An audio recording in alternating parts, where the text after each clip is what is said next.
অনেক বেশি ইম্পর্টেন্ট একটা লাইফে আমাদের এখন পার্ট হলো ইমোশনালি ইন্টেলিজেন্ট হওয়া। সবচেয়ে বড় ভুল হলো মেন্টর চুজ না করা। ওকে। ওই মানুষটাকে চুজ করলে না আপনার নেক্সট 5 ইয়ার্স জার্নিতে আপনি কি করতে চান সে আপনাকে গাইড করে দিবে। আমরা নিজেদেরকে নিয়ে ভাবি না, আমরা প্রিপারেশন নেই না। একটা বইয়ের নাম লিখছে, তখন আমি বলে যাচ্ছি ওই বই থেকে একটা ছোট্ট একটা টেক অ্যাওয়ে বলো তো, তখন সে বলতে পারবে না বিকজ সে কপি করে এনেছে। সো আমার কাছে মনে হয় যে বি genuine.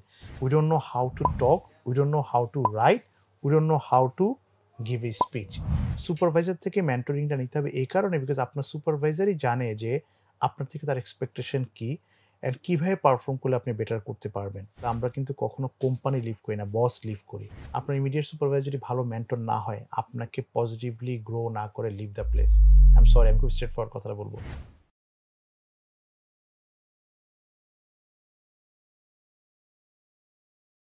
প্রিয় দর্শক মণ্ডলী, আসসালামু আলাইকুম। আমি মেহেদী হাসান রানা। আজকে আপনাদেরকে আমন্ত্রণ জানাচ্ছি গল্পগ্রাফির নতুন এপিসোডে। আজকে আমাদের সাথে এমন একজন স্পেশাল গেস্ট আছেন, যার কর্পোরেট ক্যারিয়ার ২ দশকেরও বেশি সময়ের। তিনি কাজ করেছেন টেক্সটাইল অ্যান্ড আরএমজি সেক্টরে, উনি কাজ করেছেন ফুডস অ্যান্ড বেভারেজ সেক্টরে, টেলিকমিউনিকেশনসে, পেট্রোলিয়ামে, স্কিল ম্যানেজমেন্ট নিয়ে। সর্বশেষ উনি এখন আছেন ক্রিয়েটিভ বিজনেস গ্রুপের চিফ অপারেটিং অফিসার হিসাবে। তাহলে আপনাদের সাথে পরিচয় করে দিচ্ছি আমাদের আজকের বিশেষ অতিথি জিয়াউদ্দিন মাহমুদ ভাই। ভাইয়া আসসালামু আলাইকুম। ওয়ালাইকুম আসসালাম ভাইয়া। থ্যাংকস কেমন ফর আছেন ভাইয়া? Inviting me. আমি ভালো আছি। আপনি ভালো আছেন? আমিও খুব ভালো আছি আলহামদুলিল্লাহ। আপনার সাথে আমার অনেকদিন থেকেই দেখা করার এবং কথা বলার ইচ্ছা। তো ফেস টু ফেস একটা লাইভ সেশন আমরা এরেঞ্জ করেছিলাম। আনফরচুনেটলি ওদিন হয়নি। তো জি, আজকে দেখা গেল যে একদম সরাসরি দেখা হয়ে গেছে। জি, আমার তো জন্য এজন্য বেশ সৌভাগ্য। থ্যাংক বেশ ইউ। ভালো লাগছে। ভাইয়া, ১ম এ যদি আপনি আপনার ক্যারিয়ার নিয়ে, যেহেতু অনেক দিনের একটা জার্নি, খুব সংক্ষেপে যদি একটু আ বলতেন আমাদের দর্শকদের উদ্দেশ্যে। ওয়েল, আ ২০ বছর ধরে চাকরি করি। 20 ইয়ার্স হয়ে গেল। আমার ক্যারিয়ার মূলত শুরু হয়েছিল ২০০৩ সালে একটা গার্মেন্টস ফ্যাক্টরি থেকে আইটি অফিসার হিসেবে। সেখান থেকে আসলে আইটিতে কাজ করতে গিয়ে পরে কিছুটা মার্চেন্ডাইজিং এর প্রতি ইন্টারেস্ট গ্রো করলো। সেখান থেকে আইটি অফিসার থেকে মার্চেন্ডাইজিং এ চলে গেলাম। তো ২০০৩ থেকে ২০১২ সাল পর্যন্ত আমি এই ইন্ডাস্ট্রিতেই ছিলাম। প্রোডাক্ট ডেভেলপমেন্ট, মার্চেন্ডাইজিং অ্যান্ড সেই সময় আমি ২ টা মাল্টিনেশনাল কোম্পানিতে কাজ করা হয়েছিল। অ্যান্ড ২০১২ সালের পরে আমি আ আপনার চলে যাই মালয়েশিয়াতে বিকজ আমার একটু ডাইভার্সিফাইড ফিল্ডে কাজ করার একটা ইন্টারেস্ট ছিল। মালয়েশিয়াতে আমি 5 ইয়ার্স কাজ করি। সেখানে মূলত আলহামদুলিল্লাহ আমার ক্যারিয়ারের ডিফারেন্ট যে ইন্ডাস্ট্রিগুলো, ফুড অ্যান্ড বেভারেজ, টেক্সটাইল একটা বড় ইন্ডাস্ট্রি ছিল আমার জন্য যেহেতু আমি ক্যারিয়ারটা শুরুই করেছিলাম মার্চেন্ডাইজিং ইন্ডাস্ট্রি থেকে, মার্চেন্ডাইজিং প্রোডাক্ট ডেভেলপমেন্ট গার্মেন্টসে। তারপরে ফুড অ্যান্ড বেভারেজ ছিল, রিয়েল এস্টেট ছিল, পেট্রোলিয়াম ছিল। পাবলিকেশনে কিছুটা কাজ করার সৌভাগ্য হয়েছিল। তো আমার মূলত ইচ্ছে ছিল যে ডাইভার্সিফাইড ইন্ডাস্ট্রিতে লিডারশিপটাকে একটু আসলে ফ্লারিশ করা। সো আলহামদুলিল্লাহ ওই 5 ইয়ার্স এ মালয়েশিয়ান সিঙ্গাপুর বেসড একটা কোম্পানিতে কাজ করা হলো। অ্যান্ড সেখানে থাকা অবস্থায় আমি এমবিএ করলাম। পাশাপাশি ৩ টা সার্টিফিকেশন নিলাম। যেহেতু আমার ট্রেনিং অ্যান্ড ডেভেলপমেন্ট, কোচিং, মেন্টরিংটা খুব একটা ভালোবাসার জায়গা বলতে পারেন। তো 5 ইয়ার্স মালয়েশিয়া থেকে তারপরে আমি ২০১৮ তে দেশে ব্যাক করি। ২০১৮ তে দেশে এসে আমি অল্প কিছুদিন সময় কনসালটেন্সি ট্রেনিং নিয়ে কাজ করেছিলাম। সেখান থেকে আমি আপনার সাইফুরসে জয়েন করি অ্যাজ এ গ্রুপ সিডাব্লিউ হিসেবে। সাইফুরস থেকে আমি ছোট একটা ব্রেক নিয়ে আবার ট্রেনিং ডেভেলপমেন্ট কনসালটেন্সিতে কাজ করি। তারপর আমি সামিট গ্রুপে জয়েন করি। সামিট গ্রুপ থেকে ফাইনালি এখন ক্রিয়েটিভ বিজনেস গ্রুপে। So that's me in a nutshell. ভাইয়া, ১ম এ একটু অন্যরকম একটা প্রশ্ন। সেটা হচ্ছে, আপনি ২০১৮ তে দেশে ব্যাক করেন। তখন কিন্তু অলরেডি আপনি মালয়েশিয়াতে সেটেলড এবং সেখানকার সি লেভেলের একজন এক্সিকিউটিভ হিসেবে কাজ করছেন। তো দেশে কেন ব্যাক করলেন? আ একদম সত্য কথা যদি বলি সেটা হলো যে অবশ্যই ফ্যামিলি। আমি আমি আচ্ছা। I am only son of my family. হ্যাঁ, আমার ছোট বোন আছে একজন। বাবা-মা আসলে। তো আব্বা-আম্মা খুব লোনলি ফিল করছিল। অ্যান্ড হ্যাঁ, অবশ্যই আলহামদুলিল্লাহ I was doing quite well in Malaysia, সিঙ্গাপুরে ভালো করছিলাম। বাট আমি মনে করি যে ওই সময়টা ২০১৮ তে আসার সিদ্ধান্তটা আমার জন্য খুব টাফ কল ছিল। বাট আ আমার কাছে মনে হয় যে ওই সময় আসলে আমার তো আ আ প্রচুর মেন্টর আছে লাইফে। তো আমি মূলত মালয়েশিয়ায় থাকা অবস্থায় যার কাছ থেকে মেন্টরিং নিতাম উনি এয়ার এশিয়া গ্রুপের একজন ভাইস প্রেসিডেন্ট ছিল। তো উনি তখন বলল, "Jiya, uh it is your right time for you to go because আমার কাছে মনে হয় তুমি এখন কন্ট্রিবিউট করতে পারো। বাংলাদেশে এত বড় ইকোনমি, বাংলাদেশে এত বড় ইউথ আছে। So consider this your contribution time. তুমি দেশে গিয়ে ফ্যামিলিকেও সময় দেওয়ার পাশাপাশি তুমি আসলে ইউথকে বড় একটা সময় দিতে পারবা।" তো আসলে হ্যাঁ, ফ্যামিলি একটা বড় একটা ফ্যাক্টরস। ফ্যামিলির পাশাপাশি আই গেস হ্যাঁ, কিছুটা কন্ট্রিবিউশন এর একটা শখ বা নেশা বলতে পারেন সেখান থেকেই দেশে ব্যাক করা আরকি। চমৎকার, চমৎকার। সো আমি এখানে দর্শকদের উদ্দেশ্যে আসলে একটু বলতে চাই যে, আমরা যদি কোনো একটা নেশনকে আসলে ডেভেলপ করতে চাই, ঠিক এভাবেই কিন্তু আমাদের প্রত্যেকের জায়গা থেকে কন্ট্রিবিউট করার জায়গা আছে। জিয়া ভাইয়ের অনেক বড় স্কোপ ছিল।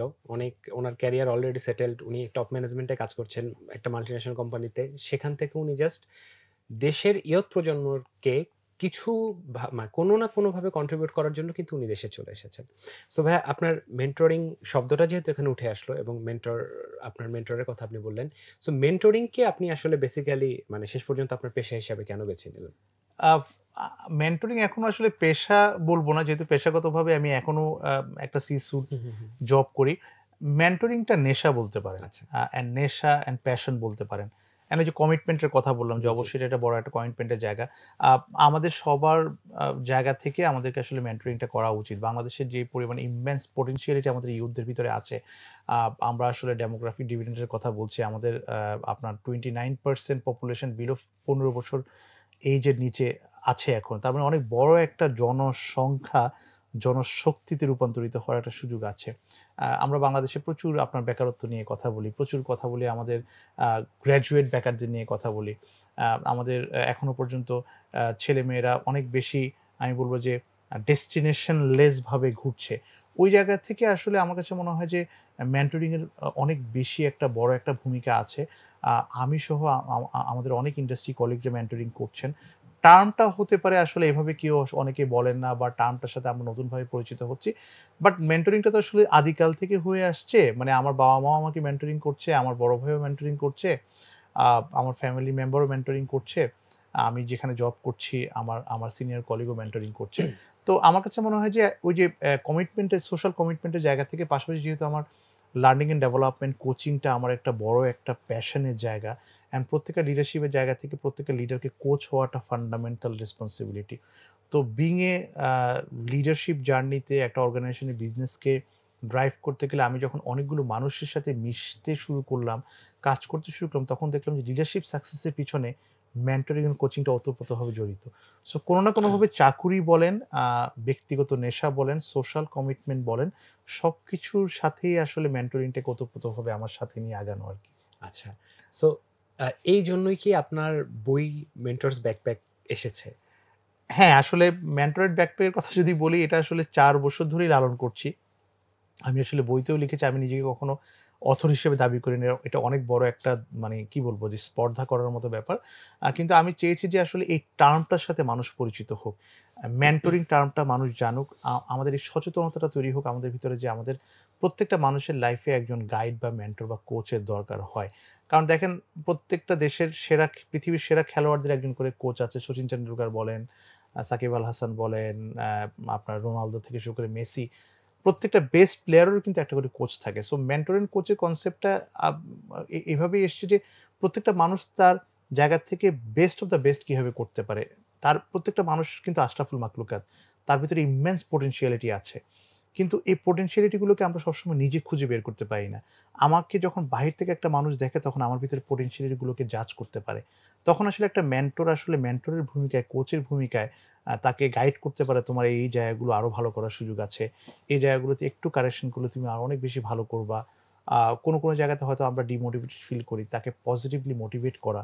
তো এই ওভারঅল আসলে একটা একটা মানে দেশের একটা ইকোনমিতে একটা ভালো একটা ডেভেলপমেন্ট আনার জন্য আসলে হিউম্যান ক্যাপিটাল অনেক বেশি ইম্পোর্টেন্ট। তার মানে জনসংখ্যাকে জনশক্তিতে রূপান্তরিত করা। আর জনশক্তিটা তখনই হবে যখন আসলে প্রত্যেকটা ইন্ডিভিজুয়াল মানুষ তার নিজের সম্পর্কে সচেতন হবে, ক্যারিয়ার নিয়ে সচেতন হবে, অ্যান্ড দেশের প্রতি সচেতন হবে। সো এটা একটা জার্নি আই গেস। সো হ্যাঁ, এই কারণেই আসলে মেন্টরিং নিয়ে বইটা লেখা। আচ্ছা। ভাই, আমরা যেহেতু আজকে এই বইটা নিয়ে এবং মেন্টরিং নিয়ে আরো বেশ কিছু আলোচনা করব। সো আমি একটা জিনিস একটু আপনার কাছ থেকে ক্লিয়ার হতে চাচ্ছি যেন অডিয়েন্সের জন্য এটা সুবিধা হয় যে বেসিক্যালি টিচার, মেন্টর, কোচ এই ৩ টা টার্ম অনেকভাবেই এক, জি, আবার অনেক দিক থেকেও কিছু আলাদা। এ নিয়ে যদি আপনি একটু অডিয়েন্সের জন্যই যে যদি জিনিসটা একটু রাইট। আরেকটু আ ক্লিয়ার করতেন। সায়েন্টিফিক্যালি অনেকগুলো ব্যাখ্যা আছে। আমি সায়েন্টিফিক্যালি খুব বেশি ব্যাখ্যায় যাব না। টিচার তো একেবারেই পিওরলি ছোটবেলা থেকেই টিচার দেখেই বড় হচ্ছি। আমাদের লাইফে এখনো টিচার আছে। কোন একটা স্পেসিফিক সাবজেক্ট ম্যাটারে আমাকে শেখাচ্ছে। আমার ম্যাথের টিচার আছে, ফিজিক্সের টিচার আছে, সায়েন্সের তার মানে টিচার কোন একটা স্পেসিফিক সাবজেক্ট ম্যাটারে আমাকে শেখাচ্ছে। এমনকি উনি সেই সাবজেক্টটাতে এক্সপার্টিস। মেন্টরিং এর কথা যদি বলি, একটা টিচারও কিন্তু আমাদের লাইফে মেন্টরিং এর ভূমিকা পালন করতে পারে। আমার লাইফে আমার আর্লি ক্যারিয়ারে আমার যে অঙ্কের টিচার ছিল, বড় ভাই, এলাকার বড় ভাই, অ্যান্ড ওই সময় তো আসলে টিচাররা বড় ভাই হতো, মানে প্রাইভেট টিউটরের কথা বলছি। উনি কিন্তু আমার অনেক বড় মেন্টর ছিল লাইফে। উনি আমাকে বলে দিয়েছে, "তুই ইন্টারমিডিয়েট পাস করার আগে এগুলো শিখবি। তুই ইন্টারে গিয়ে এই কাজগুলো করবি। তুই গ্র্যাজুয়েশনের সময় এগুলো করবি।" তার মানে টিচারও কিন্তু মেন্টরের ভূমিকা পালন করতে পারে। এখন মেন্টরের কথা যদি বলি, মেন্টরটা এমন একজন মানুষ যে আসলে আপনাকে আমাকে পজিটিভলি গাইড করতে পারবে। আপনাকে আমাকে এতটুকু বলতে পারবে যে, আমি যেটা করছি সেটা ভালো অথবা ভালো না। আ আমি এই ভুলগুলো করছি, এই ভুলগুলো হতে পারে আমার এভয়েড করা উচিত। অ্যান্ড এই কাজগুলো করলে আমি হয়তোবা লাইফে এই ভুলগুলোকে এভয়েড করতে পারবো। সো মেন্টরের ব্যাপারটা হলো একেবারেই একজন লিসেনার, বা আপনাকে ভালো বুঝে বা তার অভিজ্ঞতা থেকে আপনাকে প্রপারলি গাইড করতে পারে। অ্যান্ড এটা যেকোনো একটা কমন রিলেশনশিপ হতে পারে। এটা আপনার সাথে, আপনি রানার সাথে, মানে অ্যাজ এ ফ্রেন্ড হিসেবে, ভাই হিসেবে আপনি আমার মেন্টর হতে পারেন। আ আমার বাবা যদি ফ্রেন্ডলি হয় আমার মেন্টর হতে পারে। আমার কোনো একটা কাজিন বড় ভাই যদি এসেও মেন্টর হতে পারে। এখন যদি কোচের কথা বলি, কোচটা গ্লোবালি যদি কথা বলেন, কোচিং এর অনেক বড় একটা ইন্ডাস্ট্রি ওয়ার্লড এ আছে। বাংলাদেশে এটা অনেক বেশি লেস প্র্যাকটিস হচ্ছে। কোচিংটা একটা প্রপার মেথোডোলজি, একটা টার্মের মাধ্যমে একটা মানুষকে স্পেসিফিক রোড ম্যাপ করে দেয়। কোচিং যেটা করে, আপনার পার্সোনাল স্ট্রেংথ জানবে, আপনার উইকনেস জানবে, আপনার লাইফে প্রেফারেন্স গুলো জানবে, আপনাকে অ্যাসেস করবে কিছুটা ডায়াগনোসিস করার মতো। আপনার ভালো-মন্দগুলো বুঝে আপনি ক্যারিয়ারে কোন জায়গায় ভালো করতে চান, সেটা করতে গেলে কোন পথ অবলম্বন করে প্রুভেন মেথড এর মাধ্যমে আগাবেন, সেটা কোচ করে দেয়। সো সামহাউ একে অপরের পরিপূরক, বাট ক্ষেত্র বিশেষে ৩ টারই ৩ ধরনের অ্যাপ্লিকেশন আছে। আচ্ছা, চমৎকার। ভাই, এখন যদি আপনি আপনার মেন্টরস ব্যাকপ্যাক নিয়ে আমাদেরকে একটু বিস্তারিতভাবে বলতেন যে বইটা আসলে কেন লিখলেন? কারণ যেহেতু আপনি মেন্টরিং আপনার নেশা এবং এটি নিয়ে আপনি অনেকদিন ধরে কাজ করছেন। আপনাকে অনেকেই চেনে, আপনার অনেক ওয়ার্কশপ হয়েছে। স্টিল বই লেখার কেন প্রয়োজনীয়তাটা আসলো এবং মূলত কাদেরকে মাথায় রেখে আপনি বইটা লিখেছেন? আ এই গল্পতে ২ জন মানুষকে মেনশন না করলেই না। আমার এটা ২০১৮ সালের ঘটনা। যদি অল্প করে একটু জাস্ট হ্যাঁ, হ্যাঁ, সিউর, বলি। অবশ্যই। ২০১৮ সালে যখন দেশে ১ম আসলাম, তখন তো অনেকেই আসলে অনেকের সাথে দেখা হচ্ছিল। আমিও নেটওয়ার্কিং করছিলাম। তখন আসলে শাহজালাল জোনাক নামে একটা ছোট ভাইয়ের সাথে আমার গল্প হচ্ছিল। তো সেদিন সে আমার সাথে অনেক গল্প করতে লাঞ্চে বলল, "ভাই, আপনি একটা বই কেন লিখছেন না?" তখন আমি তাকে বললাম যে, "বই লেখা আমার পক্ষে পসিবল না, বিকজ এটা অনেক কঠিন কাজ।" তখন সে আমাকে, এখানেও কিন্তু দেখেন রিভার্স মেন্টরিং কাজে এসছে। সে আমার বয়সে ছোট, সে কিন্তু রিভার্স ওয়েতে আমাকে মেন্টরিং করেছে সেদিন। তার কারণে আজকে বইটা লিখতে পেরে। তার মানে এই মেন্টরের ব্যাকপ্যাক বইটা লেখার পিছনে একটা রিভার্স মেন্টরিং আছে। তার মানে ছোটদের থেকে শেখা। জোনাক আমাকে সেদিন বলল যে, "ভাইয়া, এই যে আপনার সাথে বসে আমি ১০ মিনিট কথা বললাম, অনেক কিছু জানতে পেরেছি। আ অনেকগুলো আ মানে ইয়াং জেনারেশন আছে যারা হয়তো ঢাকার বাইরে থাকে, যারা হয়তো চাইলেই আপনার সাথে বসে গল্প করতে পারছে না। আপনারও সে সময় হচ্ছে না।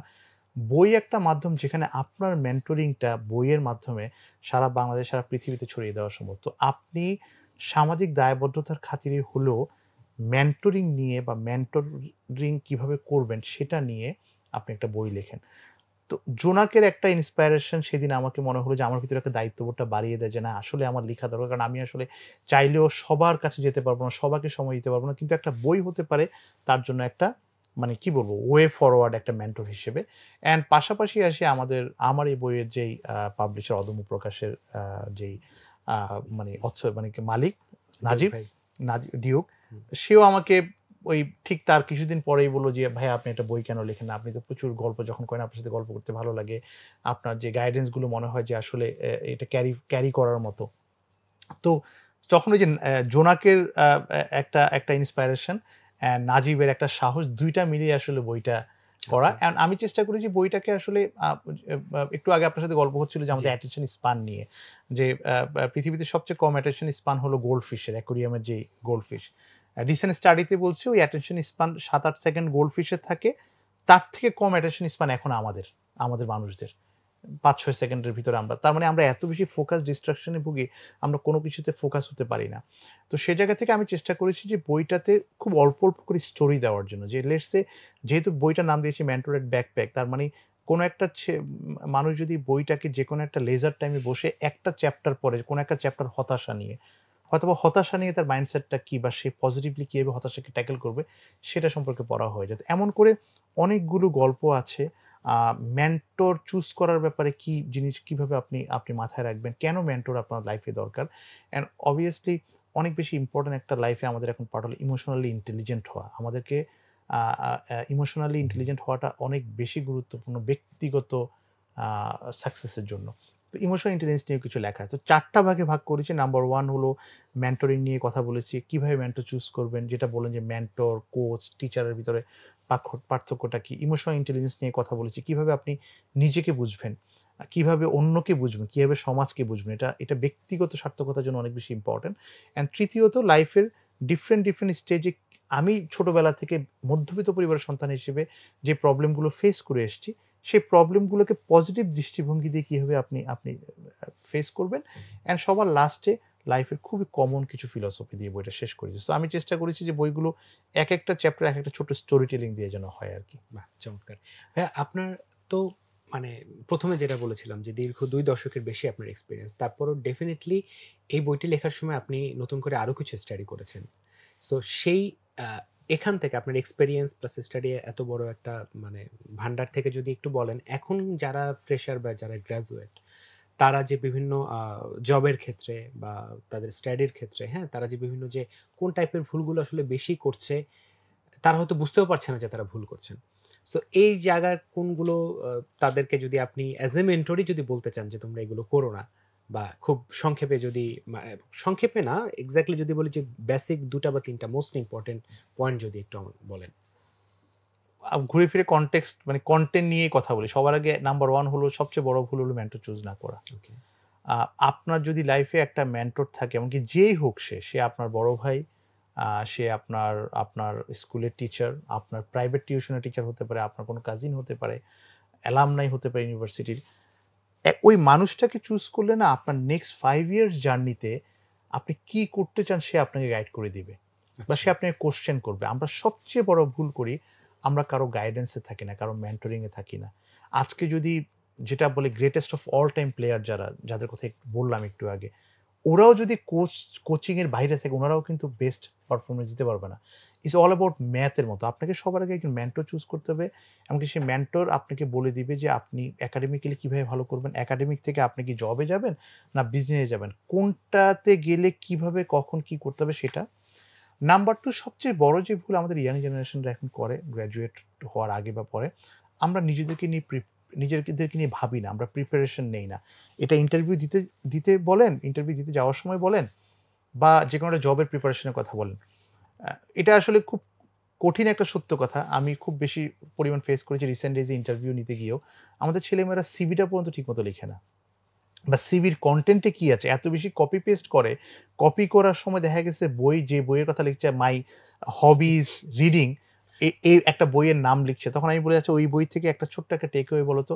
তখন সে বলতে পারবে না বিকজ সে কপি করে এনেছে। সো আমার কাছে মনে হয় যে জেনুইন।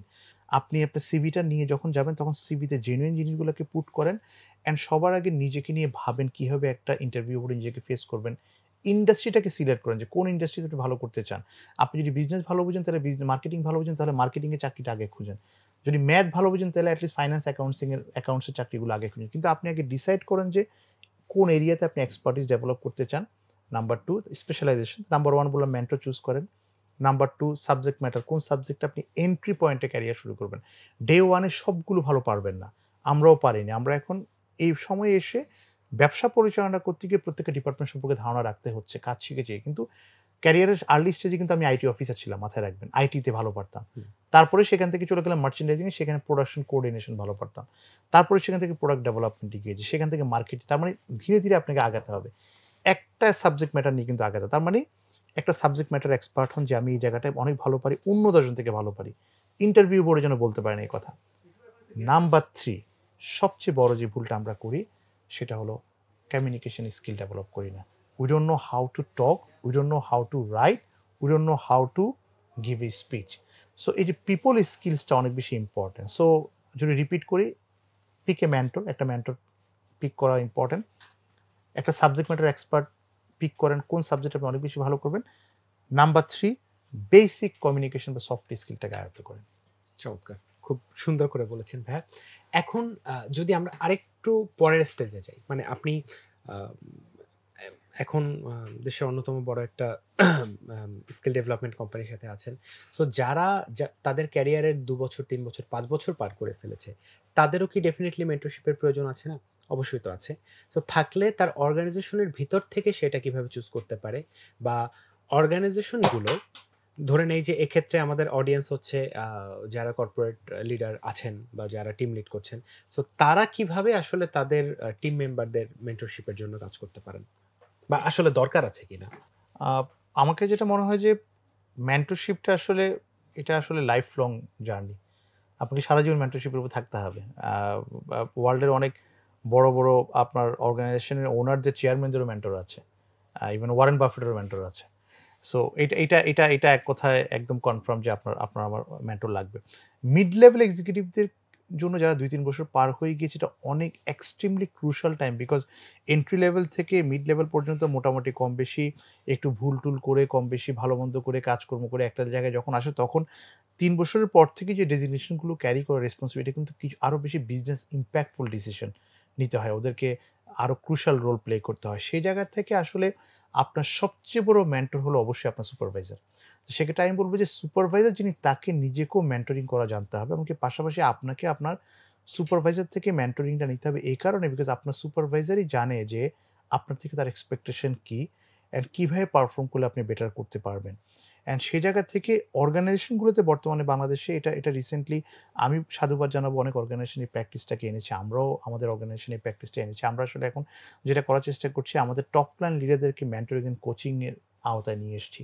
সো আমাদের প্রত্যেকটা সিনিয়র লেভেল, এইচওডি লেভেল এমনকি অলমোস্ট যারা এইচওডি টু সি লেভেলে যাওয়ার মতো ক্যাপেবল ওদেরকে আমরা আসলে মেন্টরিং করাচ্ছি, ওদেরকে কোচিং করাচ্ছি কিভাবে ওরা ওদের আ সেকেন্ডারি লেয়ারদের রিসোর্সদেরকে আসলে মেন্টরিং করা হবে। কারণ বিকজ দেখেন একটা ব্যাপার হলো আপনি যখন আপনার কাউন্টার পার্টকে এফিশিয়েন্ট করবেন, আপনার টিমে যখন ৫ জন মেম্বার কাজ করবে, ওই ৫ জন মেম্বার যখন আপনার থেকে বেশি এফিশিয়েন্ট হবে, আপনার লাইফ কিন্তু ইজি।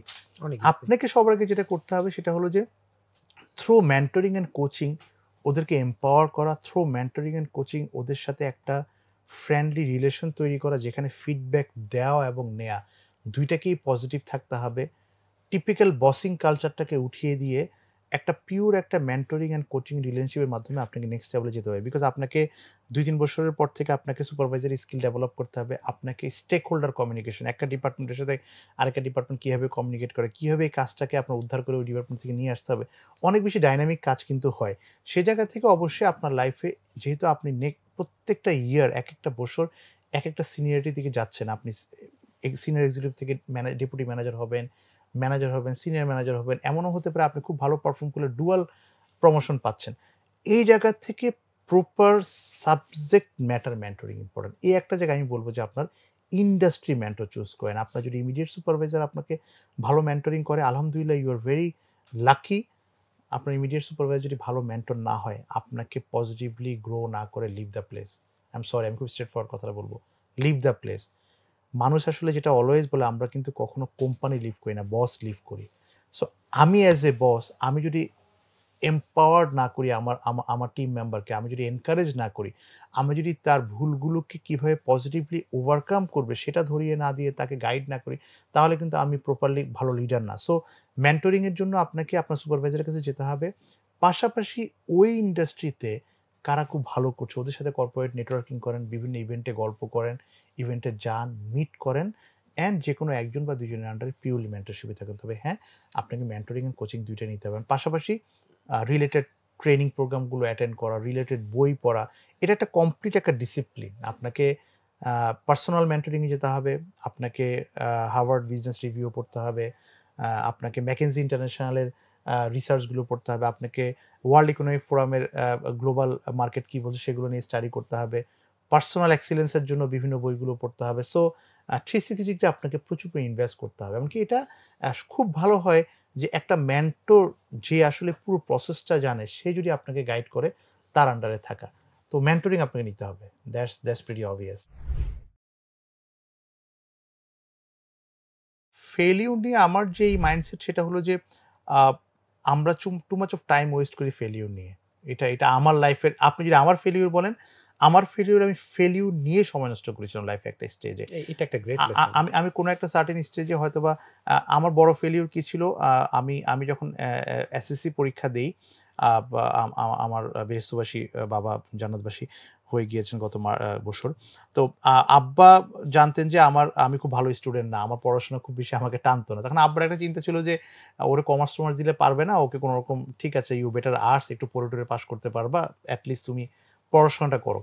তো আমার লাইফে ওইটা একটা বিগেস্ট ফেইলিউর ছিল যে আমি প্রপারলি আইডেন্টিফাই করতে পারি না যে আসলে আমি কি আর্টসে ভালো করব না কমার্সে ভালো করব। তখন যদি আমি একটু সাহস নিয়ে আব্বাকে বলতাম যে, "আব্বা, আমার মুখস্থ বিদ্যা খুব বেশি ভালো লাগে না বা এনজয় করছি না।" কিন্তু আমি আসলে ওইটাকে অ্যাকসেপ্ট করে পড়ার চেষ্টা করেছি। যেহেতু একটা সময় দেখলাম তখন আমাদের প্রচুর আপনার ওই যে নৈবেত্তিক প্রশ্ন হুম, আসতো, হুম, প্রচুর মুখস্থ করত। তো আমি কখনোই এতটা ভালো লাগতো না কনটেন্ট ভালো না হলে।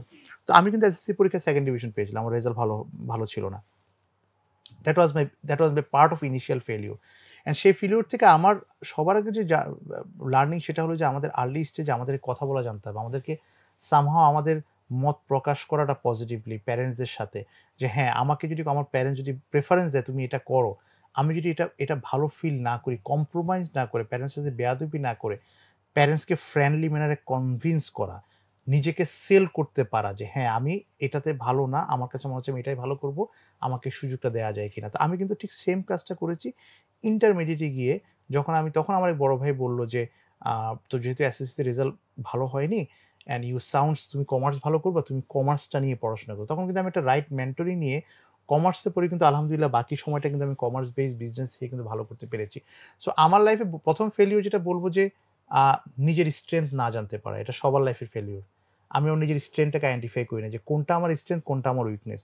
যদি আপনার স্ট্রেংথ অ্যান্ড উইকনেসটাকে আইডেন্টিফাই করতে পারেন, লাইফে যেকোনো ফেইলিউর থেকে ওভারকাম করতে পারবেন। অ্যান্ড আমি এখন এজ এ মেন্টর আ সবাইকে এই জিনিসটা বলার চেষ্টা করি যে, তুমিও তোমার উইকনেস অ্যান্ড স্ট্রেংথটাকে আইডেন্টিফাই করো। অ্যান্ড যখন তোমার স্ট্রেংথটা আইডেন্টিফাই করবে, স্ট্রেংথের পেছনে বেশি সময় ব্যয় করো। উইকনেসটা আইডেন্টিফাই করার পর উইকনেসটাকে কিভাবে ওভারকাম করবো সেটার জন্য একটা কিছু পলিসি এপ্লাই করো। সো আ হ্যাঁ, ফেইলিউর নিয়ে আসলে সময় বেশি নষ্ট করার কিছু নাই। ফেইলিউর নিয়ে যত বেশি সময় নষ্ট করবেন, এত বেশি পিছিয়ে যাবেন। বরং ফেইলিউরটাকে ওভারকাম করে শিক্ষা নিয়ে সামনে এগিয়ে যাওয়াটাই হলো মেইন লক্ষ্য যেকোনো মানুষের জীবনে। এটা আমার অনেক বড় দুঃখ বলতে পারেন। আমি আচ্ছা। সবসময় এই জিনিসটা নিয়ে আমার কাছে খুব দুঃখ হয়। স্পেশালি এই দুঃখটা বেশি হয় যখন আমি ইন্টারভিউ বোর্ডে থাকি। যখন খুব ইয়াং একটা ছেলে বা মেয়ে আমাদের সাথে ইন্টারভিউতে আসে।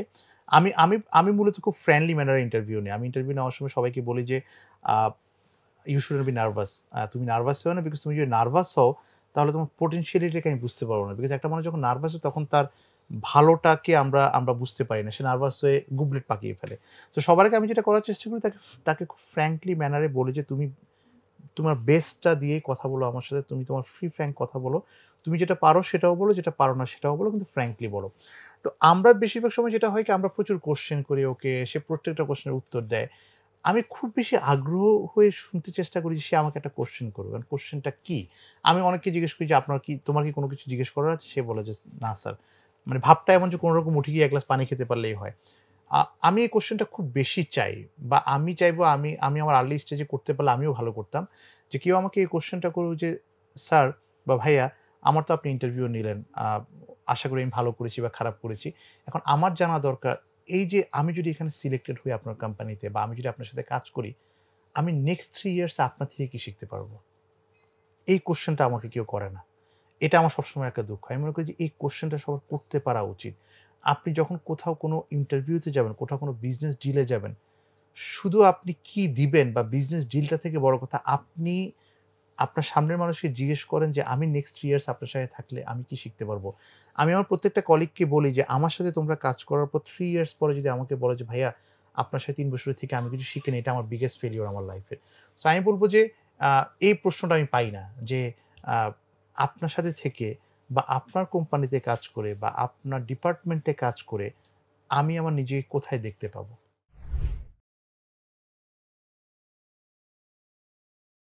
এটা করার পেছনে সবচেয়ে বড় একটা কারণ হলো যে এটা তো it's all about a journey.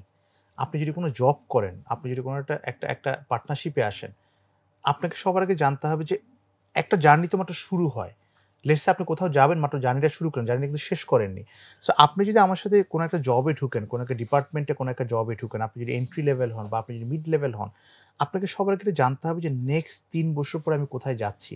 বা আপনাকে এটা বোদার করতে হবে যে আমি যে জয়েন করছি এখানে, আমি যে এখানে জবটা করতে ঢুকছি বা আমি যে বিজনেসটা করব, নেক্সট ৩ বছর ডাউন দ্য লাইনে আমার ডেস্টিনেশনটা কোথায়? আমাদের সবচেয়ে বড় কনসার্ন হলো আমরা গন্তব্য নিয়ে ভাবি না। আপনাকে সবার আগে গন্তব্য নিয়ে ভাবতে হবে যে আমি এক্সাক্টলি কোথায় যাচ্ছি। সো আপনাকে এই জিনিসটা মাথায় রাখতে হবে যে আমি সামনে কোথায় যাবো বা আমি যেই অবজেক্টিভ নিয়ে আপনার সাথে জয়েন করছি, আমার লাইফের ইচ্ছা হলো আমি ৫ বছরের ভিতরে ম্যানেজার হবো। আমি ৫ ইয়ার্স এ ডিপার্টমেন্টের হেড হবো বা আমি ৫ ইয়ার্স এ এই ইন্ডাস্ট্রিতে one of the top line executive হবো। তার জন্য আপনাকে জার্নিটা জানতে হবে। সো ওই কোম্পানি বা ওই ব্যক্তি আপনার ওই জার্নিতে আদৌ সহায়তা করতে পারবে কিনা সেটা জানতে পারাটা আপনার উচিত বা জানতে চাওয়াটা উচিত। সো গন্তব্যটা জানার জন্য আপনার এই কোয়েশ্চেনটা করা উচিত।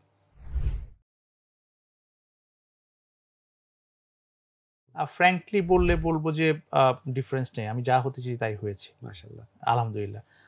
সেটার পেছনে একটা বড় একটা কারণ হলো যে I am very visual person and according to neuroscience, neuropsychology বা নিউরোসায়েন্স যেটা বলে যে আপনাকে আপনার ডেস্টিনেশনকে ভিজুয়ালাইজ করতে হবে। আ ছোটবেলা থেকেই আমি আব্বাকে চাকরি করতে দেখেছি অ্যান্ড অবশ্যই যেহেতু আমি কখনো বিজনেসম্যান হওয়ার ওভাবে স্বপ্ন দেখিনি। হতে পারে বিজনেসম্যান হতে চাইলে আমি বিজনেসও ভালো করতাম। বাট যেহেতু আমার কাছে মনে হয়েছে আমি সবসময় আব্বাকে দেখি চাকরিজীবী হিসেবে বড় হই, তার মানে আমার বড় অফিসার হওয়ার ইচ্ছে ছিল। আলহামদুলিল্লাহ কত বড় অফিসার হতে পেরেছি জানি না, বাট একটা ছোটখাটো বড় অফিসার হয়েছি। হ্যাঁ, আমি খুব প্রিসাইজলি ছোটবেলা থেকে আ একটা জিনিসকে ভিজুয়াল করতাম, সেটা হলো কর্নার রুম। আমার আর্লি ক্যারিয়ার স্টেজে আজ থেকে ২০ বছর আগে আমি যখন যে অফিসটাতে ১ম চাকরি করেছি, আমার ওই ছোট্ট টেবিল চেয়ারে বসে থেকে আমি কোণাতে আমার জেনারেল ম্যানেজারের রুমের দিকে তাকিয়ে থাকতাম। আমাকে প্রচন্ড পরিমাণে রুমটা অ্যাট্রাক্ট করতো। এমনকি ওই রুমটা যখন অ্যাট্রাক্ট করতো, ব্যাক অফ মাইন্ডে আমি ডিজাইন করতাম যে ওই রুমে যাওয়ার জন্য আমায় কি করতে হবে। সো রুমে যাওয়ার জন্য আমাকে সবার আগে সিনিয়র এক্সিকিউটিভ থেকে ম্যানেজার হইতে হবে। ম্যানেজার হতে গেলে আমাকে এই কাজটা জানতে হবে। ম্যানেজার হতে গেলে আমাকে সুপারভাইজারি স্কিল জানতে হবে।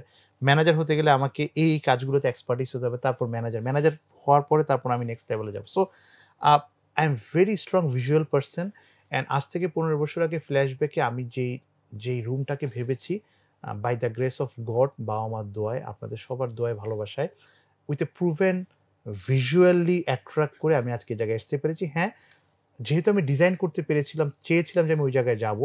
অ্যান্ড যাওয়ার জন্য একটা রোড ম্যাপ ছিল ব্যাকওয়ার্ড ক্যালকুলেশন করে যে আজ থেকে ১০ বছর পরে আমি এই জায়গাটায় যাবো। এই জায়গায় যাওয়ার জন্য এই কয়টা বই আমাকে পড়তে হবে, এই সাবজেক্টে আমাকে এক্সপার্ট হইতে হবে, এই কয়টা মেন্টরের সাথে আমার কানেকশন থাকতে হবে, এই কয়টা ইন্ডাস্ট্রি আইডিয়া থাকতে, তার মানে প্রিটি মাচ একটা রোড ম্যাপিং করে একটা প্ল্যান করে আমাকে আগাতে হয়েছে। অ্যান্ড যেহেতু আলহামদুলিল্লাহ আমি আগাতে পেরেছি, তার ভিতরে ছোটখাটো ২-১ টা ভুল হয়েছে। সেই ভুলগুলো হতে পারে মেন্টর আমাকে হেল্প করেছে। কিছু সময় মেন্টর ছিল না। আ সেটা করেই কিন্তু আজকে এই জায়গায় আসতে পেরেছি। সো হ্যাঁ, যদি ইন এ নাটশেল বলি, যেটা ফ্ল্যাশব্যাকে দেখেছিলাম, আলহামদুলিল্লাহ সেটা ভিজুয়াল করার কারণে আজকে আসতে পেরেছি। নেক্সট 20 ইয়ার্স এ সবার আগে যাবো সুস্থ থাকা। আ নেক হায়াত আল্লাহ যেন দান করে, সুস্থ থাকতে পারি। অ্যান্ড অবশ্যই এখনকার এইজে এসে, এখনকার স্টেজে এসে বলব যে আ আমরা যারা এই লেভেলে আছি, সি-সুট লেভেলে, CXO লেভেলে কাজ করি, আ আমি আমার মেন্টরদেরকে, সিনিয়রদেরকে দেখে যেটা শিখি, আমার আমার যে বস, কারেন্ট বস, আমাদের গ্রুপ চেয়ারম্যান মনির ভাইকে দেখে, এখন শুধু চাই হাম্বল থাকা। কিভাবে হাম্বল থাকতে পারি? আ এখন আর লিডারশিপ বা টাইটেল ওরিয়েন্টেড না। এখন লিডারশিপটা ইমপ্যাক্ট অ্যান্ড কন্ট্রিবিউশন ওরিয়েন্টেড যেন করতে পারি। আ খুব বেশি স্বপ্ন দেখি যে চাকরি জীবনের পাশাপাশি সামনে যে ২০ বছর যদি আল্লাহ সুস্থ রাখে, আ অনেকগুলো মানুষের জীবনে পজিটিভ ইমপ্যাক্ট করা। আমার বইয়ের মাধ্যমে, আমার বিভিন্ন মেন্টরিং সেশনের মাধ্যমে, বিভিন্ন ট্রেনিং সেশনের মাধ্যমে আ ইয়াং জেনারেশনকে পজিটিভিটিতে উদ্বুদ্ধ করা, বিলিফ সিস্টেমটা কিভাবে স্ট্রং করা যায় সেটাতে তাকে এনকারেজ করা। তার জন্য একটা ভিশন বোর্ড থাকে। সেজন্য নিজেকে নিয়ে প্রচুর পরিমাণে ভিজুয়ালি স্বপ্ন দেখা শিখে কিভাবে প্রোডাক্টিভলি টাইম ব্যয় করা। সো আমি মনে করি যে হ্যাঁ, আ মানে চাকুরি অ্যান্ড বিজনেসের পাশাপাশি নেক্সট 20 ইয়ার্স এর গোল হলো গিয়ে যত বেশি পরিমাণ মানুষের জীবনে ইমপ্যাক্ট এনে পজিটিভ চেঞ্জ আনাটাই হলো আমার এখন একমাত্র, মানে বলেন যে স্বপ্ন, ইচ্ছা, আগ্রহ। অডিয়েন্সের জন্য বলব thank you for listening to me. আ আমি জানি না কতটুকু গুছিয়ে কথা বলতে পারি, বাট আমি আমি খুব বেশি পরিমাণ বিলিভ করি হিউম্যান ভ্যালুজ এ। সবাইকে একটা কথা বলি, প্রত্যেকটা মানুষের জীবনে নিজের সম্পর্কে সচেতন হওয়াটা অনেক বেশি জরুরি। নিজের সম্পর্কে সচেতন হওয়ার পাশাপাশি আ আপনার আশেপাশের মানুষগুলো সম্পর্কে আ আ সচেতন হওয়া, সম্পর্কগুলোকে সচেতনভাবে ভ্যালু করা, আ অ্যান্ড নিজের সম্পর্কে এতটুকু উপলব্ধি থাকা যে আমি next 5 years 10 years down the লাইনে যে জায়গায় যাবো, সেটা আমার জার্নালে এন্ট্রি করা আছে কিনা। ডেস্টিনেশনটাকে ভিজুয়ালাইজ করাটা অনেক বেশি ইম্পোর্টেন্ট। তো আ সোশ্যালি, ইমোশনালি ইন্টেলিজেন্ট থাকাটা ইম্পোর্টেন্ট। তার মানে আপনার আবেগটাকে বুঝতে পারা, আপনার চারপাশের মানুষকে বুঝতে পারা, এমপ্যাথিক হওয়া, মানুষকে ভালোবাসতে শিখা, গিভার হওয়াটা ইম্পোর্টেন্ট। আ স্বপ্ন দেখতে পারাটা ইম্পোর্টেন্ট। সবার লাস্টে একটা কথা বলে শেষ করব যে, আমরা বাংলাদেশে এই কথাটা খুব বেশি শুনি বা আমিও বলি যে আমি মধ্যবিত্ত পরিবারের সন্তান। একটা কমন মেসেজ সবাইকে দিতে চাই, সেটা হলো যে আ আমার স্ট্যাটাস মধ্যবিত্ত, কিন্তু স্বপ্ন কিন্তু কখনো মধ্যবিত্ত হয় না। স্বপ্নটাকে অনেক বেশি বড় করে দেখুন, যেন স্বপ্নের থেকেও আপনি বড় হতে পারেন। তো আ পরিশেষে এটাই বলব যে হ্যাঁ, মানে মধ্যবিত্ত স্বপ্ন দেখার দরকার নেই। স্বপ্নটাকে বড় করে দেখুন। ইমোশনালি ইন্টেলিজেন্ট হন। নিজের লাইফের 5 ইয়ার্স 10 ইয়ার্স প্রত্যেকটা ডেস্টিনেশনকে এখনই কাগজে কলমে লিখে টাইম অ্যান্ড অ্যাকশন ক্যালেন্ডারের মাধ্যমে মাসে, বছরে ভাগ করে সামনের দিকে এগিয়ে যান। থ্যাংক অসংখ্য ইউ। ধন্যবাদ, অসংখ্য ধন্যবাদ ভাইয়া।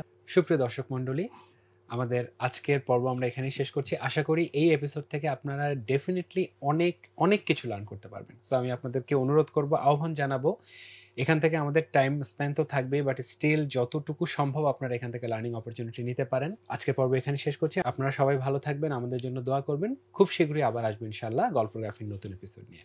আসসালামু আলাইকুম।